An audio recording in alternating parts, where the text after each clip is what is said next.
살짝 궁했는데 10개월 동원 치료. 나이롱 환자 이젠 안 통한다. 최근 자동차 사고가 난 김석영 씨는 보험 처리 과정에서 황당한 경험을 했다. 상대 차량의 차선 변경 과정에서 사고가 나 상대방 과실이 80%, 자신이 20%로 결론이 났다. 자신은 몸 상태가 괜찮아 병원을 찾지 않았는데 상대 차량 운전자가 13일 동안 입원을 하고 23회 동원 치료를 해 치료비 200만 원이 발생했다. 그런데 이 치료비를 상대방이 아닌 전북 김 씨의 보험사가 지급한 것이다. 오는 2023년 1월 이후 발생하는 사고부터 이런 고과실자의 치료비가 저과실자에게 전가되는 불합리한 일이 사라진다. 금융위원회, 금융감독원, 국토교통부 등은 30일 이 같은 내용을 포함한 자동차 보험 제도 개선 방안을 발표했다. 우선 표준 약관을 개정해 2023년부터 경상 환자 치료비 과실 책임주의를 도입한다. 지금은 자동차 사고 발생 시 과실 100대 0인 사고를 제외하고 과실 정도와 무관하게 상대방 보험사에서 치료비를 전액 지급한다. 과실과 책임이 일치하지 않아 과잉 진료를 유발했다. 이에 정부는 과실 책임주의 원칙을 적용해 경상 환자의 치료비 중 본인 과실 부분은 본인 보험으로 처리하게 했다. 1에서 11등급의 중상 환자를 제외한 경상 환자에 한해 도입되며 치료비 보장이 어려울 수 있는 보행자는 적용이 제외된다.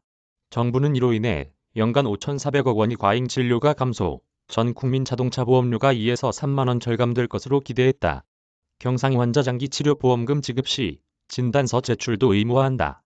지금은 사고가 발생했을 때 진단서 등 입증자료 제출 없이도 기간에 제한 없이 치료하고 보험금 청구가 가능하다. 가령 범퍼 수리비 30만 원 정도의 가벼운 접촉 사고에도 관련자는 진단서 없이 10개월이나 치료를 받으며 치료비 500만 원을 보험사에 청구하거나 이를 토대로 보험사에 과도한 합의금을 요구하는 사례가 빈번했다. 정부는 이 같은 일명 나이롱 환자를 걸러내기 위해 2023년부터 장기간 진료 필요 시 의료기관 진단서를 기준으로 보험금을 지급하도록 할 방침이다. 상해 1에서 11등급의 중상 환자를 제외한 경상 환자에 한해 적용되며 4주까지는 진단서 없이 보장하되 4주 초과 시 진단서상 진료기간에 따라 보험금을 지급한다. 상급병실, 한방 분야 등에 대한 보험금 지급 기준도 구체화해 보험금 과다 청구를 막는다. 건강보험은 병실 등급에 따라 30에서 100%의 비용을 환자가 부담하지만 자동차 보험은 병실 등급에 관계없이 입원료를 전액 지급한다. 특히 최근에는 한의원들이 상급 병실을 설치하며 상급 병실 입원료 지급 규모가 급증하고 있다. 이에 정부는 상급 병실 입원료의 상한선을 설정하는 방안 등 가능한 대안을 검토해 진료수가 기준 개정을 추진하기로 했다. 올 하반기까지 개선안을 마련해 내년 중 시행하는 게 목표다. 아울러 한방 분야 진료수가 기준도 개선한다.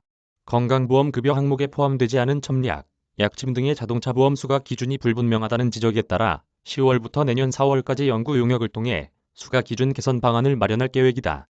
차량 낙하물 사고, 피해자를 정부가 지원해주는 것도 눈에 띄는 방안이다.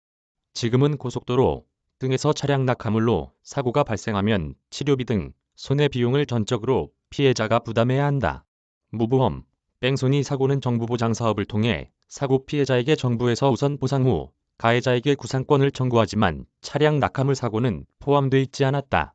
그러나 내년부터 정부 보장 사업에 추가한다. 한 해 약 800명의 차량 낙하물 사고 피해자가 발생하는데 이들에 대한 선제적 보상이 이뤄질 것으로 정부는 기대했다. 보험사 간 고객 주행거리 정보 공유도 실생활에 도움을 줄 것으로 보인다. 현재는 운전자별 주행거리 정보를 보험사끼리 공유하지 않아 보험사를 변경할 때 고객은 주행거리 특약 가입에 불편함을 겪고 있다. 내년부터는 운전자별 주행거리 정보를 보험개발원에 집중하는 방식을 도입한다. 아울러 지금은 보험료가 인상되는 경우 인상의 정확한 원인을 알 수 없었는데 내년부터는 객관적인 보험금 원가, 변동 요인을 공표하게 해 소비자의 보험료 변동에 대한 수용성을 높인다. 이외에도 부부 특약에 가입한 무사고 배우자가 이혼, 배우자 사망, 장거리 직장 발령 등으로 보험을 분리해서 가입할 경우 보험 가입 경력만 최대 3년 인정해주고 무사고 경력은 인정해주지 않아 보험료 부담이 높았다. 하지만 내년부터는 무사고 기간을 동일하게 인정해준다.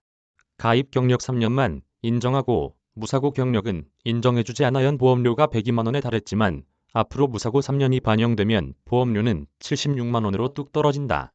군인, 입대 예정자의 자동차 사고 사망 시 보상금도 근로자 일용임금을 기준으로 책정해 보상 규모를 늘린다.